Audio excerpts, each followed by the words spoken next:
A Turquia de hoje é uma fascinante mistura de grandes e agitadas cidades e áreas agrícolas férteis e ricas, onde as uvas crescem sob o céu azul.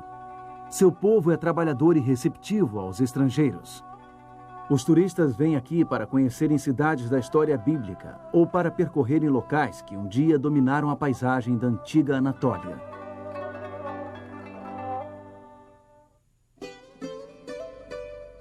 O apóstolo João passou seus últimos anos em uma ilha rochosa não muito longe das margens ocidentais da Turquia. Desta ilha, ele escreveu aos novos cristãos de 7 grandes centros. Muitos estavam sofrendo perseguição e opressão por parte do Império Romano. No programa de hoje, iremos até as ruínas da cidade de Éfeso e analisaremos a carta que João escreveu para os cristãos dali. Este lugar entre a Europa e a Ásia, hoje chamado de Istambul, tem milhares de histórias para contar. Dramáticas histórias sobre o conflito de impérios e a colisão de crenças. Mas viemos à Turquia em busca de uma história em particular. Ela aconteceu há 2000 anos. Nós vamos acompanhar algumas das mais importantes cartas da história até seus 7 locais de destino, nesta parte do mundo, denominada Ásia Menor. Essas cartas contêm prescrições para pessoas com problemas, todo tipo de problemas. Nestas cartas encontraremos remédios para aliviar corações feridos.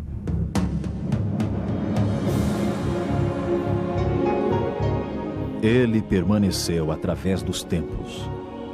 O livro de Deus, a Bíblia. Indispensável em nosso mundo complexo. Está escrito, transmitindo esperança ao redor do mundo. Apresentado por Mark Finlay. Hoje, um importante passo para trás. Eu apreciei a viagem de 3 horas e meia saindo de Kusadasi, com o vento soprando em meu rosto e o magnífico céu azul refletido no mar Egeu. A ilha de Patmos fica a 80 quilômetros da costa da Turquia. Nos dias de João, era uma colônia penal, um lugar para exilar pessoas no canto do vasto Império Romano.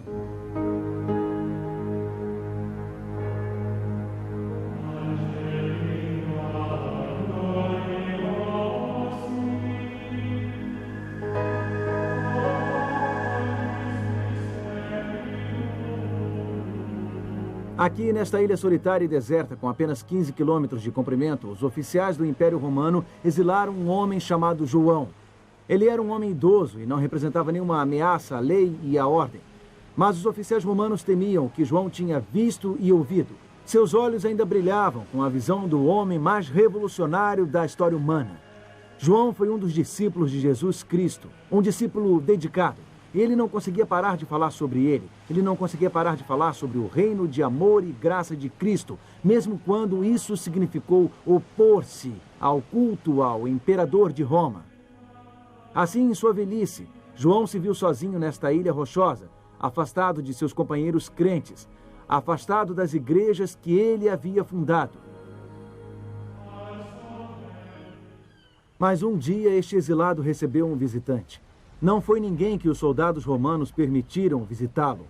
Foi alguém que já havia caminhado sobre as águas, alguém que já havia acalmado uma tempestade. Jesus Cristo visitou o apóstolo João aqui neste lugar solitário. Foi Jesus ressurreto quem apareceu. Foi Jesus glorificado. João o viu em uma visão surpreendente. O rosto de Cristo brilhava como o sol. Sua voz era como a voz de muitas águas. E Jesus mostrou a João coisas tremendas que o apóstolo registraria em seu livro do Apocalipse. Coisas tremendas sobre como a história atingiria seu clímax no reino celeste de Cristo. Jesus também passou a João mensagens especiais a serem transmitidas. Mensagens a 7 igrejas muito amadas por Deus. 7 igrejas que João não mais podia visitar pessoalmente. No Apocalipse, encontramos 7 pequenas cartas para 7 igrejas na Ásia Menor. Eram congregações que enfrentavam uma série de desafios. Algumas eram sadias e prósperas. Algumas estavam em crise. Algumas estavam quase mortas. E João transmite a mensagem de Cristo a estes grupos de pessoas. Cada carta é uma espécie de receita prescrita pelo grande médico.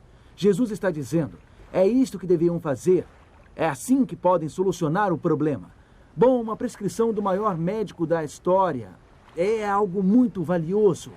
São especialmente valiosos, porque até hoje enfrentamos muitos dos problemas enfrentados por aquelas igrejas. Então, são desafios humanos básicos. E Jesus enfrenta cada um destes desafios com a sua solução. Aqui está a receita divina para a cura. 7 cartas. 7 valiosas receitas para a cura das pessoas. Estas são mensagens que alcançam o coração. Elas nos apontam para o que é essencial. Elas nos indicam o que funciona.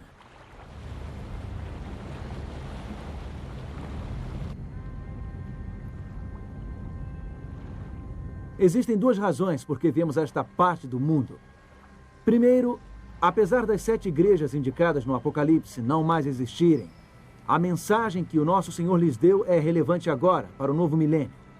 Embora tenha sido dada no passado, ela se aplica ao presente. O conselho dado àquelas igrejas é o conselho que precisamos em nossa igreja hoje. A instrução de Deus para os cristãos do primeiro século fala com um significado ainda maior para os cristãos do século XXI. Ao longo da Bíblia, o número 7 simboliza a perfeição. Então, estas cartas são o conselho perfeito de Deus para os cristãos. Na mensagem às 7 igrejas, Deus revela seu conselho completo para as nossas vidas. Ao você estudar as mensagens às 7 igrejas, juntas, você vai sentir-se profundamente tocado pelas verdades transformadoras do Apocalipse. Existe um outro aspecto destas mensagens que precisamos considerar. Com certeza existiam mais do que 7 igrejas no tempo de João, no fim do primeiro século. Mas o próprio Jesus escolheu estas igrejas, e ele tinha também em mente ajudar os que viveriam nos últimos dias da história. Um segundo ponto. Essas 7 igrejas são representantes de toda a era cristã. Elas representam os vários estágios da igreja ao longo dos séculos. O anjo instruiu João. Escreve, pois, as coisas que hão de acontecer depois dessas coisas. Apocalipse 1, versículo 19. As mensagens de Deus para João eram para aquele tempo, mas também são para os nossos dias. Suas lições também se aplicam à igreja em todos os tempos. Nesta série de programas, examinaremos cada uma dessas cartas e também visitaremos os locais de cada uma destas 7 igrejas. Faremos descobertas que mostrarão como as 7 cartas do Apocalipse fazem sentido hoje. Então vamos iniciar a nossa jornada. A primeira carta foi escrita para um lugar chamado Éfeso.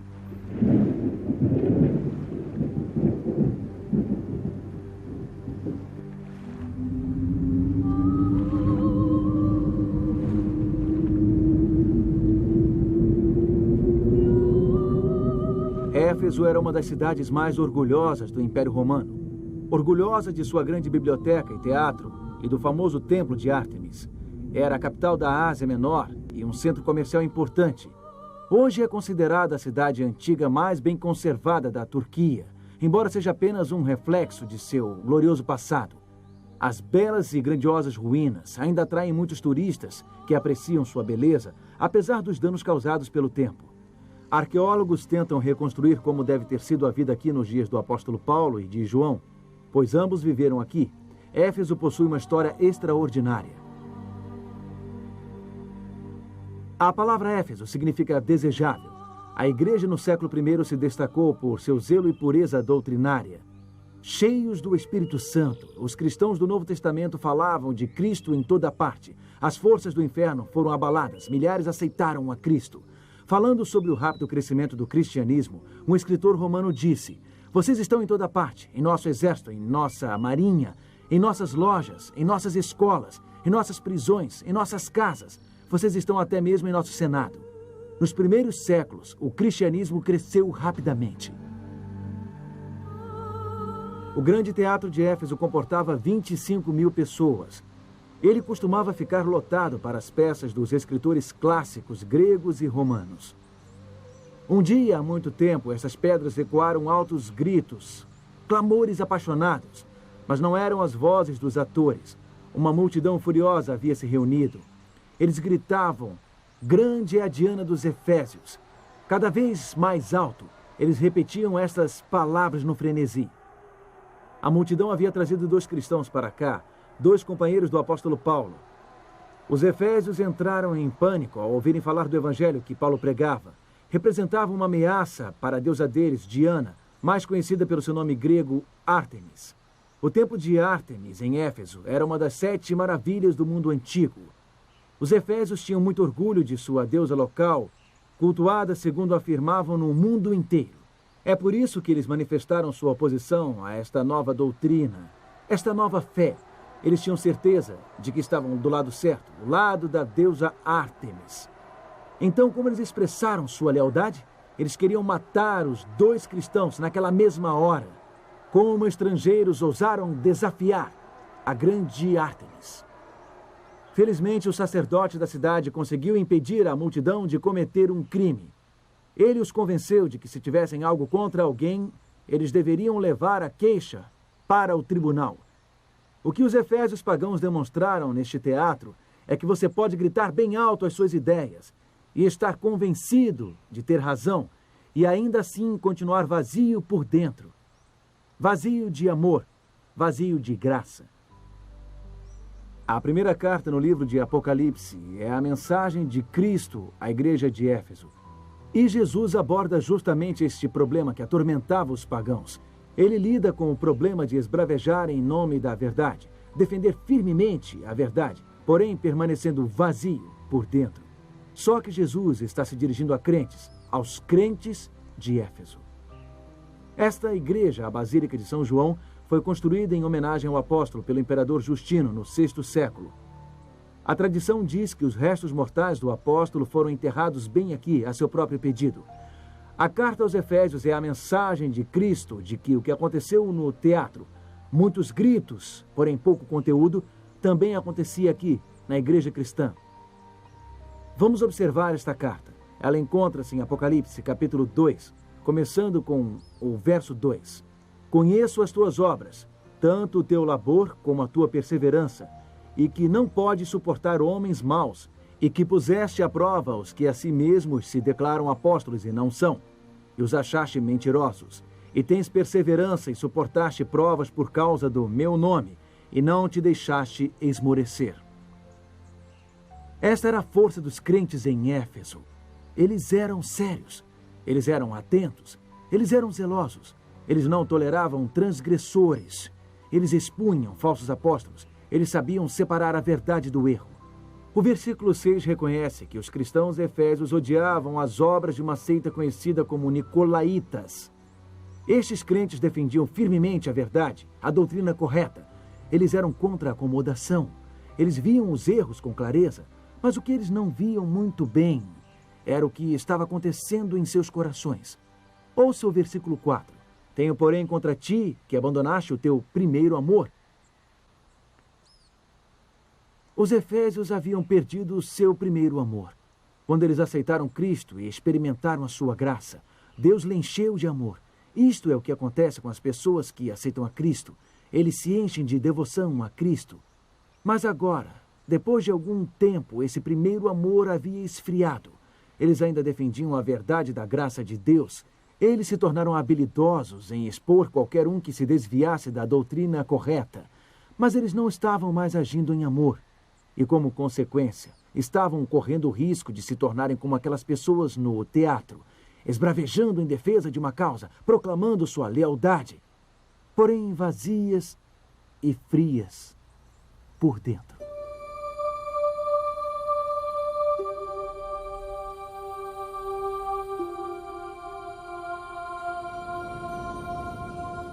Uma das mais espetaculares ruínas em Éfeso é o que resta da Biblioteca de Celsus. Foi construída por Júlio César, em homenagem ao seu pai, em 135 d.C. Era um grandioso centro de conhecimento. Era o orgulho dos tempos áureos de Éfeso. A câmara interna da biblioteca abrigava cerca de 12.000 pergaminhos.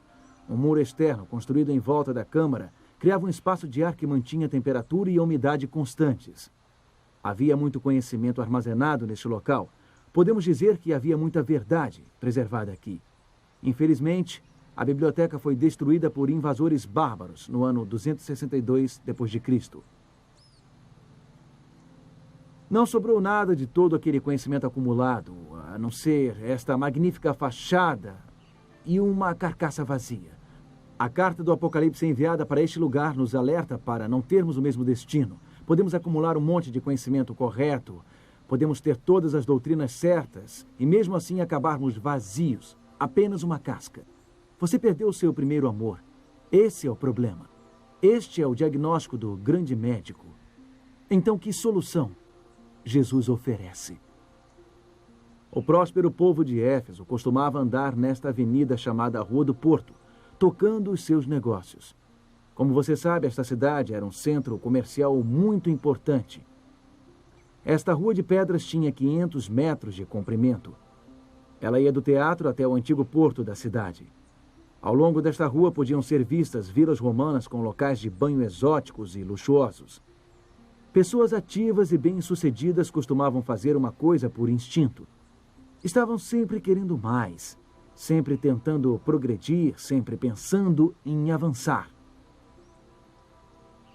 Mas em sua mensagem aos crentes efésios, Jesus disse que o progresso espiritual às vezes envolve o contrário.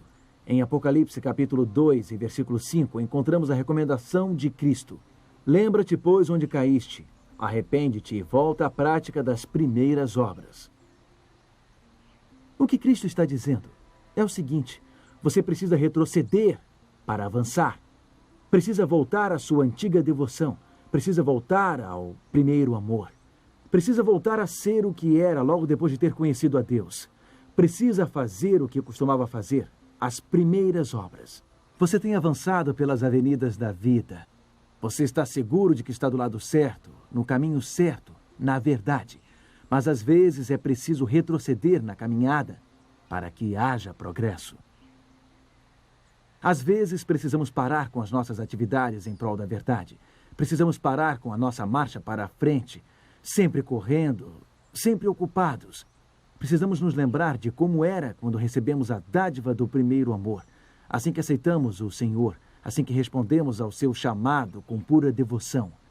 Quase todos nós podemos nos lembrar quando Deus tocou nossa vida com poder, quando nossos sentidos foram despertados. Podemos nos lembrar do tempo em que estávamos animados na fé.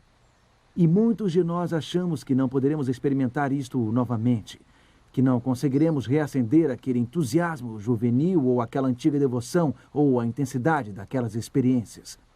Mas Jesus nos dá esta prescrição. Lembre-se. Lembre-se de como você era. Não aceite que tenha acabado de vez para sempre. Arrependa-se da negligência das coisas espirituais. Arrependa-se de sua frieza e faça as primeiras obras. Faça o que costumava fazer. Às vezes nós progredimos dando um grande passo para trás. Sabe, a cidade de Éfeso estava, de certa forma, sempre tentando retroceder. Aqui é onde a Rua do Porto terminava e o porto começava. Os navios atracavam aqui e descarregavam suas mercadorias. Hoje este local fica a mais de 5 quilômetros do mar. Os efésios tinham um problema. Eles construíram uma cidade à beira de um maravilhoso porto. Mas o porto vivia assoreando. O rio despejava seu acúmulo de sedimentos na beira do mar. Bom, vários oficiais romanos tentaram fazer o porto voltar ao que ele havia sido. Tentaram aprofundar o canal. O imperador Adriano até mesmo tentou desviar o curso do rio. Mas, por fim, essas tentativas fracassaram e Éfeso teve que ser abandonada. Os efésios não puderam retroceder. Eles não conseguiram salvar o seu belo porto.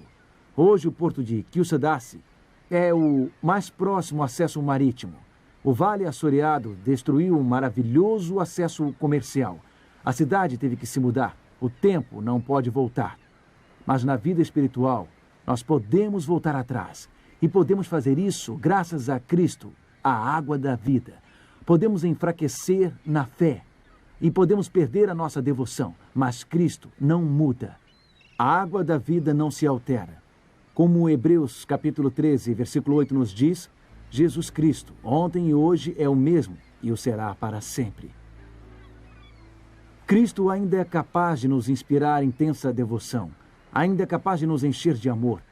Mas no curso natural dos acontecimentos, nossa vida espiritual costuma assorear. Fica obstruída pelas tarefas cotidianas, oprimida pelos afazeres do dia a dia e preocupações. Então lembre-se do que Jesus, a água da vida, aconselha. Retorne ao primeiro amor. Faça o que costumava fazer. O que você fazia assim que conheceu a Deus? O que as pessoas fazem logo após a conversão? Costumam conversar muito com Deus, costumam ouvir muito a Deus, estudar muito a sua palavra. Elas mantêm linhas diretas de comunicação com Deus através do estudo da Bíblia e da oração. Em outras palavras, não fazem apenas obras religiosas, não se ocupam apenas em defender a verdade ou expor o erro. Elas se concentram em cultivar uma conexão direta com Deus, com Cristo. Esta é a vida espiritual que faz diferença. E na vida espiritual podemos mudar para o porto seguro, podemos mudar para perto da água da vida. Não precisamos ficar a 5 quilômetros de distância, assoreados. Jesus, a água da vida, continua o mesmo. Ele continua a mesma fonte de vida espiritual. Só precisamos beber de sua palavra. Só precisamos manter uma conexão direta com Ele. O que Jesus está nos dizendo nesta mensagem aos Efésios é que, a fim de sentirmos o que antes sentíamos, precisamos fazer o que antes fazíamos. Ações saudáveis conduzem a emoções saudáveis. Podemos redescobrir esse primeiro amor, restabelecendo esta conexão direta.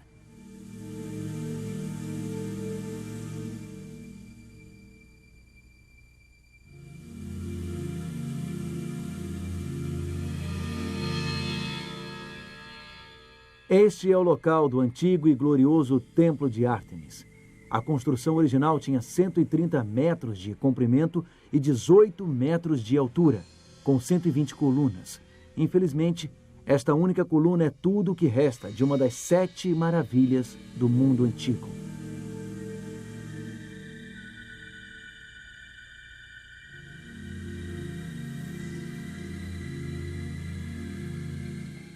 A deusa Ártemis não representa mais uma força espiritual em nosso mundo de hoje.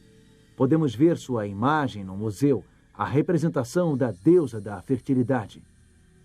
Mas ela não possui ardentes seguidores hoje. Aquelas vozes apaixonadas do teatro estão caladas. Aquelas vozes não ressoam mais. Sim, podemos esbravejar em nome da verdade e ainda assim estamos vazios por dentro. Vazios de amor e de graça, como aqueles antigos Efésios. É por isso que esta carta, vinda daquela ilha rochosa no mar Egeu para esta cidade milenar, tem uma mensagem tão importante para nós hoje. É a prescrição de Cristo para um povo espiritualmente doente. Ela está nos dizendo que podemos recuperar nosso primeiro amor.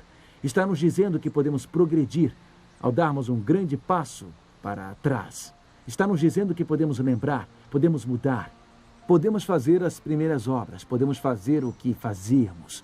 E a fonte de água viva, o imutável Jesus Cristo, nos capacitará a experimentarmos o que já vivenciamos. Um barco sem um capitão fica sem rumo. Talvez você tenha se afastado daquele primeiro amor, daquela primeira experiência espiritual. Talvez você ache que aquele tempo não voltará. Talvez você sinta que foi longe demais, que já fez coisas erradas demais na sua vida. Mas Jesus continua o mesmo. Ele continua o mesmo Deus que lhe recebeu de braços abertos. Ele continua o mesmo Deus que lhe conquistou por sua graça. E pode reaquecer seu coração, pode renovar a sua alma. Ele pode lhe encher de amor de novo.